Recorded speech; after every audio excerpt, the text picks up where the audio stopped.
Praise God, dear brothers and sisters. Today I'm going to be sharing with you on intimacy with the Holy Spirit. Okay? Our key scripture for this teaching will be 2 Timothy chapter 1 verse 6. Hence, I remind you to rekindle the gift of God that is within you through the laying on of my hands. Okay? So we see St. Paul urging his young disciple Timothy to rekindle the gift that is already within him through the laying on of his hands. Okay, so in another version it says, fan to flame the gift of God that is within you. Still another version says, stir up the gift that is within you. So when you look at it shows us very clearly that this gift that is within us requires either fanning or stirring or rekindling. Okay? And before we start fanning and rekindling and stirring this gift, let's find out what this gift is. Or rather, who is this gift that St. Paul is talking about? So we see that the gift is not a what, it is a who, and it is the person of the Holy Spirit. So how do we know this? St. Paul explains it very clearly in the next verse, because he tells Timothy again in 2 Timothy chapter 1 verse 7. He says, for you have not received the spirit of fear and timidity, but of power, love, and self-control. So St. Paul is saying the spirit that is within every believer is not a spirit of fear and timidity, but of power, love, and self-control. And that is the Holy Spirit, brothers and sisters. The Holy Spirit is not just a gift of God. The Holy Spirit is the ultimate gift of the Father and the Son. So praise God for the gift of the Holy Spirit that God has poured into our hearts. Okay, St. Paul reiterates this same truth in the letter to the Romans, chapter 8, verse 15. This is one of my favorite scriptures, and I can never have enough of this scripture because there's so much of depth in it. There's so much of truth in this. Okay, so this scripture tells us, for we have not received the spirit of slavery to fall back into fear.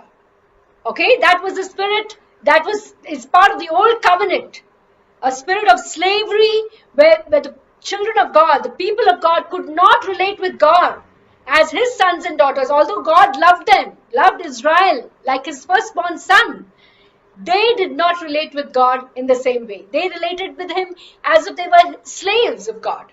And there was always fear. There was always a negative fear. But the Holy Spirit, the spirit of adoption, whom we have now, whom we have received, has made us sons and daughters of God. And by that spirit, we can cry out, Abba, Father. Okay? So this is the gift of God that St. Paul is referring to that is already within us, brothers and sisters. So this Holy Spirit, the wonderful, precious comforter, counselor, the paraclete who lives in us, we all received in baptism. Okay? But the Holy Spirit's presence and activity lie dormant in the life of every Christian until his presence is stirred up. And this usually happens through an experience of the baptism in the Holy Spirit. So what is St. Paul talking about? Rekindling the gift, stirring up the gift. He's talking about having a daily experience, a moment by moment experience of a baptism in the Holy Spirit, where the Spirit of God within us is constantly stirred up. Okay? So how does one actually stir up the presence of the Holy Spirit? Two ways. Through awareness and intimacy with the Holy Spirit. First, awareness that the Holy Spirit is within us. Okay? And through an intimate relationship with the Holy Spirit, this is how the presence and the power and the work of the Holy Spirit can be stirred up within each one of us. Okay? So therefore, if you and I want to experience a stirring of the Spirit in us continually, we need to get to know the Holy Spirit. And although the activity of the Holy Spirit is evident in the scriptures, right from the second verse of the book of Genesis. So Genesis chapter 1 verse 2 tells us, and the Spirit of God was moving or hovering over the face of the deep. Yet, very little is known about the nature of the Holy Spirit in the Old Testament. So much so that the Spirit, was always represented in the form of a pillar of fire by night and the pillar of cloud by day, and water, living waters, running waters, rivers of waters. All these were symbols of the Holy Spirit. And almost throughout, and the anointing oil. Okay, these were again, very commonly seen symbols of the Holy Spirit. But no, if someone in the Old Testament had to if I had to go and tell some Old Testament person saying, hey, the Holy Spirit is not just an inanimate fire or water, he's a person, they would have thought I was crazy, because that's all they knew about the Holy Spirit. But what happened when Jesus came, brothers and sisters? The revelation of the Holy Spirit was made very obvious ever since Jesus came. Because the Holy Spirit dwelt in Jesus in his fullness, and Jesus was not just the carrier of the fullness of the Holy Spirit, he also demonstrated the works of the Holy Spirit in their totality. Okay? So Jesus, if you want to see who the Holy Spirit is, what the Holy Spirit can do, look at Jesus. Okay? Because Jesus is the one who has unraveled the Holy Spirit for us by showing us that the Holy Spirit is a person who lives in us and wants to have an intimate relationship with us. He wants to be connected with every detail of our lives.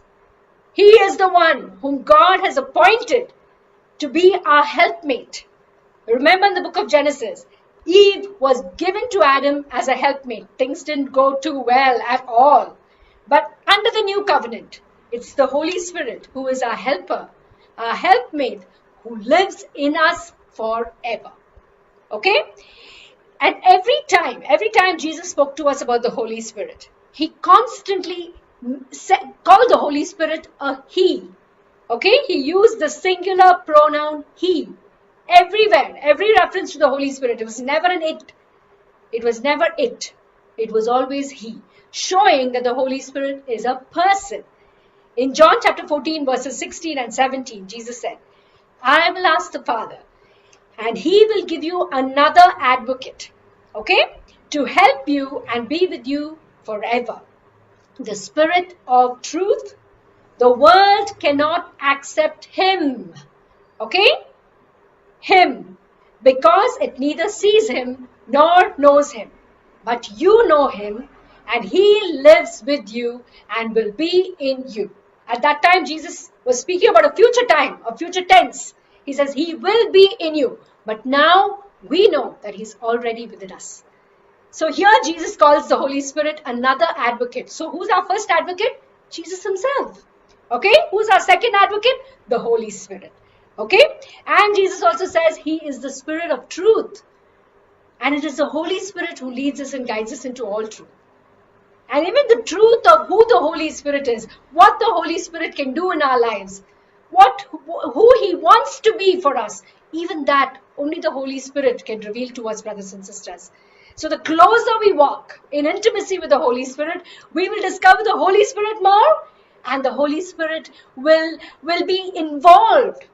As we invite him, he gets involved in every detail of our lives, and our lives are never the same, will never be the same again. Okay? In John 14, verse 26, Jesus again says, but when the Father sends the advocate, again he calls him the advocate. In Greek, he uses the word paraclete. Okay? The one who intercedes for us, the one who pleads for us. That's the paraclete. Okay? And this version says, so beautiful. It says, but when the Father sends the advocate as my representative. You want to know who the Holy Spirit is? Really? Look at Jesus. Because the Holy Spirit is just like Jesus, is the Spirit of Jesus himself. But the only advantage the Holy Spirit has is that the Holy Spirit has no boundaries. He's limitless. He's infinite. And He's able to be infinite. The infinite God within us. Okay, Jesus came for a period of time, and he was limited to time and space. He confined Himself to the earth, to one place at a time. But not the Holy Spirit. The Holy Spirit is Jesus without boundaries, without limits. Okay? And this is what Jesus says. He says the Spirit of God is my representative. That is the Holy Spirit. He will teach you everything and will remind you of everything that I have told you. Isn't it amazing, brothers and sisters? The Holy Spirit, in this verse, Jesus says He's an advocate. He'll represent Jesus to us, and He will teach us, and He will remind us. Oh wow, what a wonderful, wonderful helper we have. Okay? He's like the CEO and the secretary and the personal assistant and the very life of every Christian. Because all we need, wrapped up in one beautiful package called the Holy Spirit, living within us. Praise God. Let's thank God, thank the Father and the Son for this most precious, priceless gift of the Holy Spirit. Okay? John 15:26 says, when the Helper comes, whom I will send you from the Father. Okay? So where is the Holy Spirit coming from? From the Father and the Son. Okay? That is the Spirit of truth who proceeds from the Father. He will testify about me. Again, Jesus speaking about the Holy Spirit. He, Him. Okay? Let's remember the Holy Spirit is a person. And if the Holy Spirit is a person, and since the Holy Spirit is a person, He wants to have a relationship with us. An intimate relationship with us. And how intimate you and I get with the Holy Spirit depends not on the Holy Spirit, brothers and sisters, depends on us. Because the Holy Spirit will never overstep His limits unless we permit Him.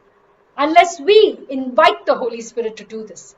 Okay, again in John chapter 16 verse 8, Jesus says He will convict the world of sin, righteousness and judgment.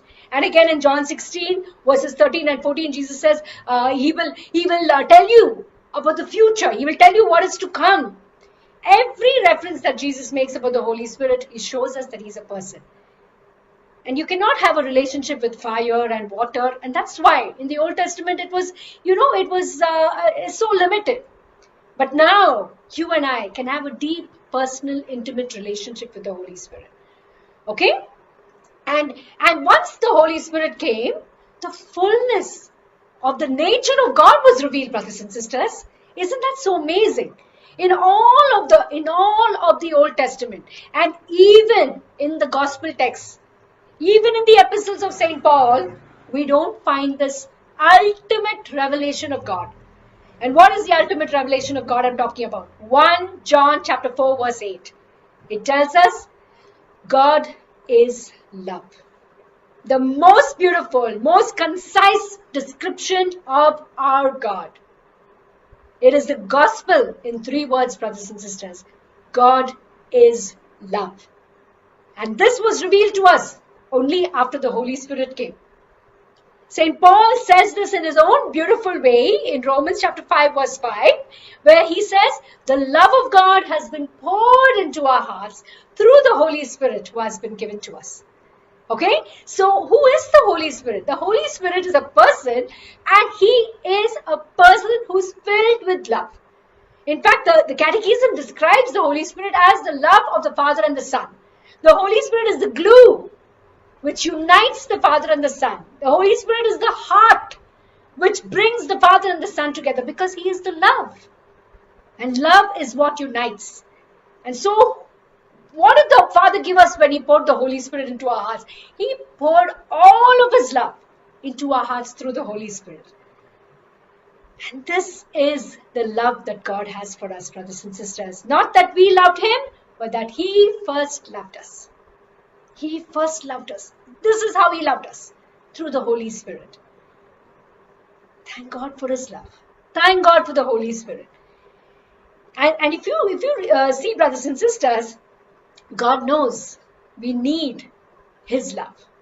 And He constantly wants to fill us with His love and fill us with a deeper and deeper experience of the Holy Spirit, who is the love of God. Remember Jesus on the day of His baptism. Jesus' baptism is actually a baptism in the Holy Spirit, because Jesus was already conceived in the power of the Holy Spirit, or conceived by the Holy Spirit. Okay? So He already had the Holy Spirit from His conception, but He needed the stirring of the Holy Spirit, and that's what happened to Jesus at His baptism. And what is the first thing the Holy Spirit did? Okay? Once the Holy Spirit came upon Jesus in the form of a dove, the voice of the Father was heard. And what was the Father calling Jesus? He said, "My beloved, the one I love." What was God saying? What was God doing? He's pouring His love into Jesus in a new and mighty and marvelous way. What about us, brothers and sisters? How often do you love, or do you like to hear someone say, "I love you"? How often do you like it? I don't know about you, but I like to hear it all the time. I like my husband to tell me that, my children to tell me that. And love should not just be spoken about. I want to see love demonstrated. And that is what the Holy Spirit does for us. The Holy Spirit is not just love in theory.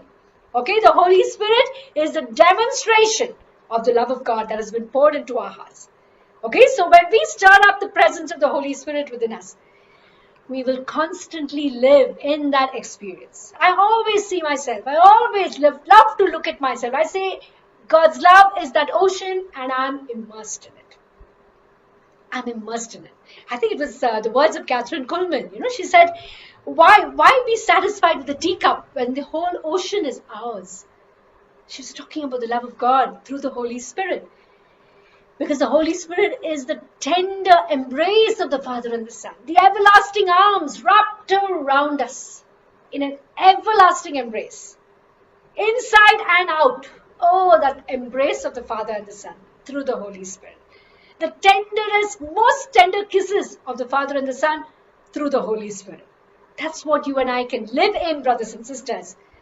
Okay? And as we experience this kind of a stirring of the Spirit, you and I can get rooted in our identity as sons and daughters of God. Remember what the voice of the Father, which told Jesus, saying, "This is my beloved Son." As soon as the Holy Spirit is stirred up within us, we get rooted. We get strengthened in our identity as sons and daughters of God. That is the purpose of God, because God cannot use us unless we are rooted in this truth. Unless we're rooted in our identity as sons and daughters of God. And that is how we can cry out. Again, as Romans chapter 8 verse 15 says, it says, we will cry out, "Abba, Father." Because as soon as we get rooted in our identity as sons and daughters of God, we can, what can we do? We can relate with God as His children. So then we can cry out, "Abba, Father." Then we can say, "Father, you are my Father. And I am your child." I know many people say, "Oh, everyone is a child of God." No, brothers and sisters. We need the power of the Holy Spirit to be children of God. That's what John chapter 1 verse 12 says. And He gives us power to become sons and daughters of God. That power is the Holy Spirit. Only the Holy Spirit can empower us, can equip us to become children of God. We don't automatically become children of God. We have to believe in Jesus, and then the Holy Spirit will give us power to become children of God. Okay? So another version of the same beautiful scripture says, you have not received a spirit that makes you fearful slaves. Do you still relate with the Father as a fearful slave? How do you pray to God? I find myself, just thanking God. Thank you, Father, that you've given us everything already. I hardly ask the Father for anything because I know everything is within me. Through the Holy Spirit, everything has been given. But I hear so many people make such pathetic prayers, brothers and sisters, because they're not rooted in their identity as sons and daughters of God. They say, "Oh, we want to storm heaven and pray for this person." Hello, brothers, sisters, we don't have to storm heaven. Heaven is on our side. What they probably mean is, we need to plunder hell. Because the enemy who has stolen health and wealth and blessing of every kind, that is what we need to do. We don't need to storm heaven. Heaven is already on our side. Okay? That is why, if you're rooted in your identity, you'll never beg God. Say, I beg you, Father, heal my child and save my marriage. Don't beg. Don't beg. You're not a fearful slave. You're a son of God. You're an heir of God. You're a joint heir with Christ. Speak to the Father as a son, as a daughter of God. And we have not received this spirit who makes us fearful slaves. Okay? Instead, you and I have received the God's Spirit when He adopted us as His own sons and daughters. Now we call Him Abba Father. Okay? That's why Jesus said, I will not leave you orphans. Because the Holy Spirit is the Spirit of the Father, the Spirit of the Son. And for me, the Holy Spirit, I connect with the Holy Spirit like He's my mother. Like the Spirit of God is my mother. Because I know, I have a very loving mom, and I relate with her very beautifully. And for me, the connection that I have with the Holy Spirit is very similar, brothers and sisters. Because every detail of my life, I know the Holy Spirit is interested in and has been invited into it. That's why the Holy Spirit and I have a special and an amazing relationship. And you can too. You can too if you walk in intimacy with the Spirit. And not only will we be rooted in our identity as sons and daughters of God, we can function in the supernatural power and authority, the same authority and power that Jesus had. We can do it too. Okay, in 1 John chapter 4 verse 17, the word of God tells us, as Christ is in heaven, so are we here on earth. Brothers and sisters, we are seated together with Christ in the heavenly places. So we have His authority to establish the reign of God, the will of God here on earth. Authority over sickness, disease, untimely death, to cleanse the lepers, to drive out every plague, every pestilence in the name of Jesus, and to cast out every demon and spirit. Because when we walk in this kind of intimacy with the Holy Spirit, there will be absolutely no difference between you and Jesus here on earth. And all the fruit of the Spirit will be seen in your life. All the gifts will be manifest. All the charisms will be unleashed in us and through us. Because that's the presence of the Holy Spirit in every person who yields to the Spirit of God. So how can you and I walk in intimacy with the Holy Spirit, brothers and sisters? First, we need to be aware of Him, aware of the presence of the Holy Spirit in us. And next, we need to yield to the intimacy of the Holy Spirit. And how do we do this? Awaken the presence of the Holy Spirit in you. Stop ignoring the Holy Spirit. That's what grieves the Holy Spirit the most. How Christians can just live and live for years and years, totally unaware of the Holy Spirit who lives in them. Start acknowledging the Holy Spirit. Start acknowledging what the Holy Spirit is doing in your life. And then you will see more and more of the activity of the Holy Spirit in your life. Pray to the Holy Spirit. Connect with the Holy Spirit. We pray to everyone. We pray to the Father too. We pray to the Son. How much do we pray to the Holy Spirit, brothers and sisters? My husband, Colin, has come up with this beautiful prayer. And he teaches everybody this. Not just nominal Catholics. He even teaches this prayer to priests and religious. And they establish a beautiful connection with the Holy Spirit when they pray like this. He teaches them to place their hands upon their heart and say, Holy Spirit, I love you. Holy Spirit, be my helper. Holy Spirit, take control of my life. You can do it too. Do it right now, brothers and sisters. This is one way of stirring up the presence of the Holy Spirit who is within you. Say, Holy Spirit, I love you. Holy Spirit, be my helper. Holy Spirit, take control of my life. Because the Holy Spirit wants to hear us say that we love Him. He's been ignored for so long. God poured His love into our hearts, brothers and sisters, from the day of our baptism. In so many years we have lived just ignoring the Holy Spirit, not even knowing that He was there. And not even aware that the Spirit wants to do so much in us and through us. And invite the Holy Spirit to be your helper. The Holy Spirit cannot help us unless we invite Him, because the will is involved. Our will is involved. So submit your will to the Holy Spirit and say, be my helper, Lord, and take control of my life. That is when the Holy Spirit can really work in our lives, brothers and sisters. Give the Holy Spirit control. Give the Holy Spirit total control. then your life will never be the same again. I can vouch for this because I have seen this happen in my life. Okay? And have constant fellowship with the Holy Spirit. The next step would be constant fellowship with the Holy Spirit. Not once in a way, not once a day. Okay? It should be constant, ongoing. I heard this beautiful meaning of the word intimacy. Intimacy. Okay? It is into me see. The Holy Spirit is just bearing open his heart and saying, look into me. Have intimacy with me. Get to know me. Get to know me for who I really am. I'm the one who has been appointed to be your helper, to be your comforter, to be your counselor, to be your constant companion, your closest friend, your ally. When you know the Holy Spirit is in you, brothers and sisters, you will know God is for you and not against you. You will never misinterpret the signs of the times and things that are happening around you. This virus, so many people say, oh, God must be angry with us. God is judging us. Brothers and sisters, this is not the work of God. You will never walk in confusion about God, God's will, God's plan, God's purpose, not only for your life, even for the whole world. Because the Holy Spirit is the one who reveals to us the heart of God. He says, into me, see. I will show you who the Father is. I will show you who Jesus is. Okay? And as you grow in intimacy with the Holy Spirit, worship the Holy Spirit, brothers and sisters. Spend time worshiping the Holy Spirit. Because He's God. The Nicene Creed. I love the Nicene Creed. Mainly because the Nicene Creed, I feel, really acknowledges the Holy Spirit so beautifully. You know the Nicene Creed? Yes? I'm sure you do. Okay? I believe in the Holy Spirit, the Lord, the giver of life, who proceeds from the Father and the Son. With the Father and the Son, He is adored and glorified. He has spoken through the prophets. Okay?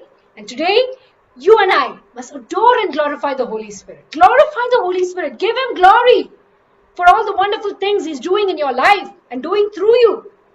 Give Him the glory. Acknowledge the Holy Spirit. Worship the Holy Spirit. Adore the Holy Spirit.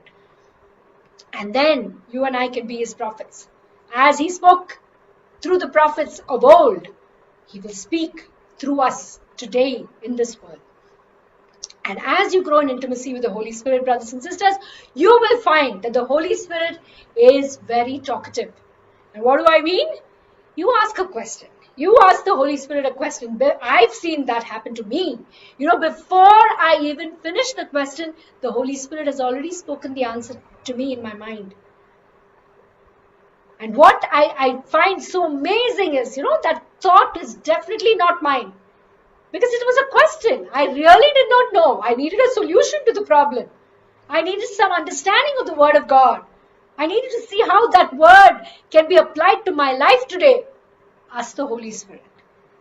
Whatever you need to know, whatever it is about, it is never irrelevant to the Holy Spirit.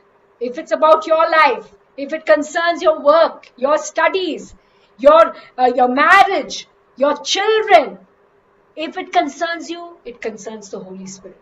You need to know the will of God for your life, for the lives of your children. You need to know the will of God so that you can pray in accordance with the will of God. So ask the Holy Spirit and listen to the Holy Spirit. Obey the Holy Spirit. The Holy Spirit always speaks to people who obey Him. If the Holy Spirit has seen you continuously ignoring Him and He's speaking to you and you're not at all attentive, you will not hear the Holy Spirit speak again. It will be much more difficult for you to hear the Holy Spirit. You'll have to repent, return to the Lord and ask the Holy Spirit to speak. Then the Holy Spirit will start speaking to you again. Okay? Next step, what we need to do to walk in intimacy with the Holy Spirit, yield to the Holy Spirit, brothers and sisters. Surrender. Surrender to the Holy Spirit. Just totally throw up your hands and say, Lord, take control. Every day, every moment, do this. As you do this, you will be led by the Spirit of God. Every step, the Spirit of God wants to be involved in our lives, wants to lead us, wants to guide us into all truth, as Jesus says. It's only possible to walk in the truth and be, not be fooled by the deception of the enemy. Only if you're led by the Spirit of God. Romans 8:14. What does it say? They that are led by the Spirit of God are the sons and daughters of God. Are you a son of God, brothers and sisters? Are you a daughter of God? If you are led by the Spirit of God, then call yourself a son and daughter of God. If you have no relationship with the Holy Spirit is someone you talk to once in a blue moon, then you cannot say, oh, I'm being led by the Spirit of God. The Holy Spirit does not lead like that. The Holy Spirit wants to lead you moment by moment. So your dependence on the Holy Spirit must be moment by moment. Therefore, yield to the Spirit continuously. Surrender totally to the Spirit. Then the Spirit will lead you and guide you at all times. Another marvelous way, I think this is the most important way, okay, to have intimacy with the Holy Spirit. Pray in the most amazing, precious, priceless gift of tongues. Okay? The praying in tongues, brothers and sisters, I believe is the ultimate prayer of surrender. Why do I say that? I believe it is the ultimate prayer of surrender because you have even surrendered your understanding of what you are praying. You are so yielded to the Lord, you're saying, Lord, I don't care what I'm saying as long as it's you who's saying it in me and through me. You pray through me, Holy Spirit. I don't have any agenda for my prayer. My prayer is you pray for me. That's it. That's what happens when you're praying in tongues, brothers and sisters. Because as 1 Corinthians chapter 14 verse 2 says, no one understands us when we pray in tongues. Neither do we. We don't understand ourselves. And we don't need to. Because if we trust the Holy Spirit, and that's why I say it's the ultimate prayer of surrender, because only when you totally trust the Holy Spirit can you say to the Holy Spirit, I'm not going to pray, I want you to pray. Of course, your spirit is praying, but you and the Holy Spirit are one. Okay? He who is united with the Lord is one spirit with him. Okay? So it's not, no longer two, but one. And then what happens? You have surrendered, you trust the Holy Spirit so implicitly that you have said, okay, Lord, no more agenda. I don't want anything. I don't need anything because I have you and you're there to pray for me. You pray for me. So that is a kind of relationship. That's a kind of prayer. I pray all the time, brothers and sisters. I pray all the time in tongues. All my waking hours and all my conscious, whenever I'm conscious about it, which is most of the time, because praying in tongues, as you pray more and more in tongues, it becomes easier for you. It becomes like breathing. So nobody needs to remind you because you have already gotten into the flow. And in fact, even my husband was telling me the other day, he said, actually, the more you pray in tongues, the easier it is to pray in tongues. Believe me, brothers and sisters. Those who struggle to pray in tongues are those who pray very little in tongues. Because as you pray more and more in tongues, you will find that it is totally effortless. Effort is when it is physical. Okay, but this is from the Spirit. It's from the deepest part of us. And that Spirit is made in the image and likeness of God. It has no limitations. It is not conditioned by time and space. You cannot get tired in the Spirit. Your spirit never sleeps, just as God never sleeps. Okay? And when you're praying in the Spirit, you are praying, the Holy Spirit is praying, and it's effortless. And the most wonderful things about praying in tongues is not only just the intimacy with God, you will start walking here on earth just like Jesus. You will live in the miraculous realm, brothers and sisters. God doesn't do miracles. Everything He does is a miracle. And a miracle is normal for God. The supernatural is natural for God. You and I can start walking in that kind of a reality. And then every moment of your life, you will live like the Acts of the Apostles will become a daily experience for you. You can heal the sick. You will experience such power, casting out demons, binding spirits, throwing them out of your life and out of the lives of others. And whatever God is doing in your life, you will be enabled to do in the lives of others. That is the power of walking in intimacy with the Holy Spirit, brothers and sisters. Therefore, pray in tongues. Pray in tongues more and more, more and more. Make that effort. Initially, there is a little bit of effort involved because there is you need to remember to do it. Okay? And even that became easy for me because I asked the Holy Spirit to do it for me. I said, Lord, when I'm not speaking to anyone else, remind me to pray in tongues. And the Holy Spirit is the Holy Spirit. He's the helper. He will never waste a single moment. And every year, my New Year resolution is to pray more in tongues. And now I pray at least 7 to 8 hours in tongues, brothers and sisters, every day. Probably more. Okay? And then I find the Holy Spirit pushing me. And the Spirit of God tells me, pray more in tongues. Pray more in tongues. Yield more to this gift. And I say, Lord, I'm already praying almost 7 to 8 hours. And He says, pray more so I can do more. The Holy Spirit needs you and me, brothers and sisters, to be yielded to Him. And when we yield continually to the Holy Spirit, then the Holy Spirit can use us just the way He was able to use Jesus. Jesus had emptied Himself, although Jesus had two natures, divine and human. But Jesus' human nature was totally and completely empowered by the Holy Spirit. And that is how He went about doing miracles. That is why He had to wait for His baptism in the Holy Spirit, for the stirring up, so that the anointing could be released through Him. In the same way, whatever Jesus did, you and I can do. And we have to do.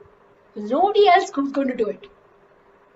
That's why God has appointed us. That's why He has anointed us. He's called us. He's chosen us. He's sent us forth. It's time to move, brothers and sisters, in the anointing, in the power of the Holy Spirit. And the last step is consciously stir up the presence of the Holy Spirit. This is what St. Paul was talking about in our theme verse, 2 Timothy 1 verse 6. He says, hence I remind you to rekindle the gift of God that is within you through the laying on of my hands. We have to do this. It is like a refrigerator. The other day I was just thinking, yes, the life of the Spirit in us is like a refrigerator.